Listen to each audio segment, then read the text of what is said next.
Chapter 1. The Eternal Savior Messiah. In the beginning, God created the heavens and the earth, and made humans in His own image. God placed both man and woman in the Garden of Eden to care for the land. There, they lived a blessed and fulfilling life according to God's standards. God would walk in the garden in the cool of the day, and they lived peacefully in His presence.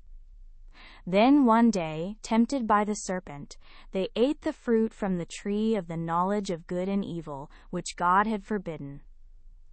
This was humanity's first sin. This sin created a divide between God and humanity, and sinful people could no longer live face to face with God, the source of life. Life after being expelled from the Garden of Eden was filled with hardship, but they endured by looking to the children they bore after leaving the garden. Their 2 sons became seeds of hope for Adam and Eve's future, proof that life could go on even after leaving God's presence. However, when their firstborn son, Cain, killed his younger brother Abel, the hope they had believed in and relied upon vanished, and in their despair, they clung to God once more. God gave them a 3rd son, Seth, a sign that true hope for humanity lies in walking with God. When Seth grew up and had a son, people began to call on the name of the Lord and worship Him. As the world became populated, people began to judge by their own standards rather than God's, corrupting the world with evil. God patiently endured as the world became corrupt and lawless, but people's sins continued to grow. Eventually, God had no choice but to judge the world with a flood and start anew through the righteous Noah. However, subsequent generations repeated the same evil deeds as those before the flood. To lead humanity toward salvation rather than judgment, God chose a single family, Abraham, Isaac, and Jacob. Over time, this family chosen by God grew into a nation called Israel, or the Hebrews. After suffering as slaves in Egypt, they were led out by the prophet Moses and settled in Canaan, the promised land flowing with milk and honey. Later, the Israelites gained renown through King David, who loved God deeply. God revealed His love for humanity to the whole world by promising David that an eternal Savior, the Messiah, would be born from his lineage. Despite this, people still failed to understand God's heart and continued to commit numerous sins based on their own judgments. Solomon, David's son, was a great king who built the temple in Jerusalem and ushered in Israel's golden age. However, he sinned by marrying foreign women for political stability. The idols these foreign women brought became the catalyst for turning the hearts of Israel, the chosen nation for the Messiah's arrival, away from God. After Solomon, his son Rehoboam became king. Under his reign, the Israelites were divided into the southern kingdom of Judah and the northern kingdom of Israel, but they did not return to faith in God. God sent numerous prophets to turn their hearts back to Him, but the 2 kingdoms could not break free from idolatry. Eventually, the northern kingdom fell to Assyria, and the southern kingdom to the Neo-Babylonian Empire.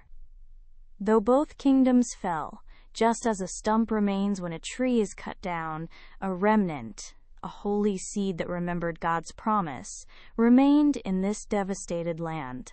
The Samaritans, descendants of the northern kingdom, displayed a dual nature by believing in God while also worshiping idols due to intermarriage with other relocated peoples. This led to the Samaritans being severely rejected by the Jews, descendants of the southern kingdom. Nevertheless, the Samaritans didn't completely abandon God and awaited a Savior who would restore them, guided by the Pentateuch and their own Samaritan Pentateuch. Many Jews from the southern kingdom were taken as captives to the Neo-Babylonian Empire after their fall. However, when the 70 years prophesied by Jeremiah ended, they began returning from captivity under the decree of Cyrus II of Persia. The Jews who returned in 3 waves rebuilt Jerusalem's fallen walls, and, under Governor Zerubbabel, reconstructed the temple to restore the practice of offering sacrifices to God. Thus, the people of the covenant continued their lives wherever they were, awaiting the promised Messiah until the appointed time.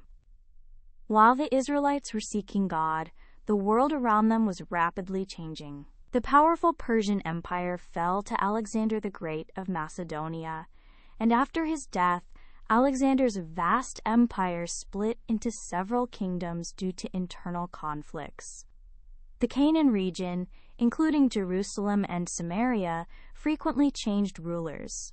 When the Seleucid dynasty took control, a major crisis befell the Jews. Antiochus IV of the Seleucids, who claimed to be the manifestation of God, Epiphanes, erected a statue of Zeus in the Jerusalem temple, burned the books of the law, and plundered the temple's vessels. His radical Hellenization policy stripped religious freedom, provoking the Jews to initiate the Maccabean revolt. After 25 years of struggle, in 142 BC, the Jews established the Hasmonean dynasty and gained independence. This occurred 6 centuries after the northern kingdom of Israel fell, and 4 centuries after the southern kingdom of Judah's demise. However, this joy of independence did not last long, and 79 years after the establishment of the dynasty, it was again destroyed by Pompey of Rome, whom the brothers had drawn into their struggle for the throne.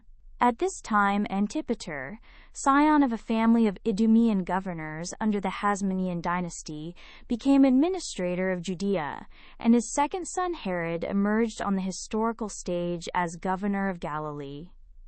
Herod faced a major crisis when his father was poisoned, and his brother, the administrator of Judea, was killed in a rebellion led by Antigonus, a prince of the former dynasty, supported by the Parthians. After escaping Jerusalem at night, Herod contemplated suicide, but with Roman military support, the backing of Galilean forces, and the support of many Jews, he managed to turn the tide. He suppressed the rebellion and became a client king of the province.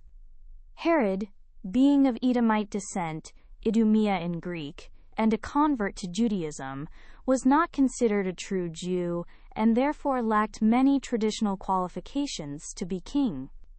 However, he secured legitimacy by marrying a Hasmonean princess and overcame numerous crises through his exceptional political and military skills. He also earned the trust of Roman leaders, from Antony to Octavian, and was eventually appointed as the official king of Judea, not merely a client king.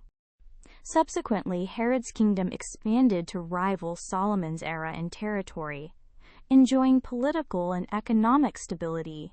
However, beneath this glorious exterior, signs of severe internal division were emerging. The kingdom was divided among numerous groups: the worldly Sadducees, priests and nobles, the strict Pharisees who adhered to the law and elders' traditions, the ascetic Essenes who sought pious lives in the wilderness, radical elements who would later become the Zealots and opposed foreign intervention, the Herodians who supported Herod and Roman law, and Hellenized Jews. As Herod aged and became increasingly paranoid, killing family members and those close to him, Jewish society descended into chaos. In these troubled times, people inevitably longed for the Messiah whom God had promised. For most, this meant longing for a kingly Messiah who would deliver the Jews from foreign rule. Whenever news spread of such a person appearing, crowds would flock to see him. Yet those who were hailed as the Messiah soon vanished, leaving not even their names behind, proving they were not the true Messiah. The deaths of these false messiahs showed that human desires might differ from God's will, though people had yet to realize this. At this time there was a small mountain village that should have been at the center of attention, but was forgotten as people searched for their hoped-for Messiah or were worn down by harsh realities. This place was Bethlehem, located in the Judean hills, a little south of Jerusalem. Long ago, God had promised through the prophet Micah, "But you, Bethlehem Ephrathah, being small among the clans of Judah, out of you one will come out to me who is to be ruler in Israel, whose goings out are from of old, from ancient times." This was the village promised as the birthplace of the Messiah. On the mountain path leading to this promised place, a couple appeared. A young man carefully scanned the darkening surroundings as he slowly led a donkey, while a woman sat on the donkey, her hands protectively cradling her visibly swollen belly. The cool evening wind blowing from the mountain top down into the valley made them huddle even closer together. The couple tried to wrap their travel-worn clothes more tightly around themselves, but couldn't keep out the cold air seeping through the holes and tears.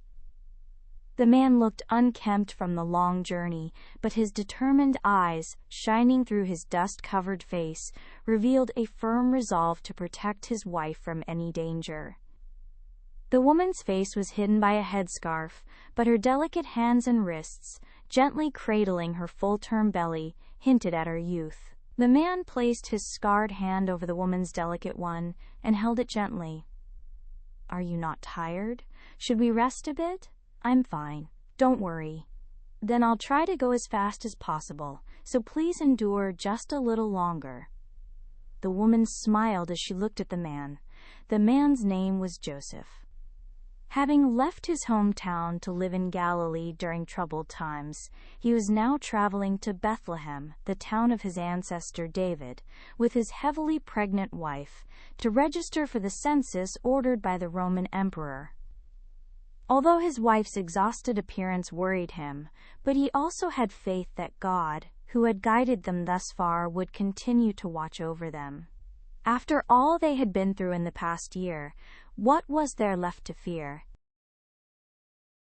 Joseph had first met his wife, Mary, at dusk, just as it was now. Before King Herod fell into paranoia and repeatedly purged his family and those around him, numerous construction projects were underway throughout the kingdom. Large cities like Caesarea, a port city on the Mediterranean coast built in honor of the Roman emperor, and Sebaste, constructed on the ruins of ancient Samaria, as well as strong fortresses like Herodium and various other structures, were built. Among these, the most significant to the Jews was the reconstruction of Zerubbabel's temple. After the first temple, Solomon's temple, was destroyed by the Neo-Babylonian army. The second temple, known as Zerubbabel's temple, was built following the return from exile. King Herod began a massive expansion of this temple, even persuading Jews who opposed the reconstruction. While the main facilities, such as the altar, were completed in about a year and a half, Herod's ambition to create the most splendid temple in the world meant that construction had continued for over 15 years, with no end in sight.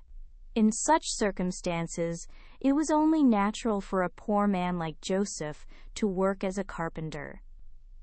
Joseph worked in the Galilee region, but with the economy not as good as before, he often traveled to various cities in search of work. Finding it difficult to afford the high cost of living and to adjust to the foreign cultures in the cities, Joseph would often stay in small villages nearby. This time, he was staying in Nazareth, a village located near Sepphoris, the capital of Galilee, and not far from the town of Cana. Nazareth was a small village in a high basin, surrounded by mountains on all sides. With its mild climate and abundant rainfall, not only grains like wheat and barley, but also various plants such as olive trees, cedars, fig trees, pomegranate trees, and grapevines grew abundantly around the village. Although the village population wasn't large, unlike the Hellenized cities, Jewish culture was still well preserved here. This made it a comfortable place for someone like Joseph, who strove to live a pure life.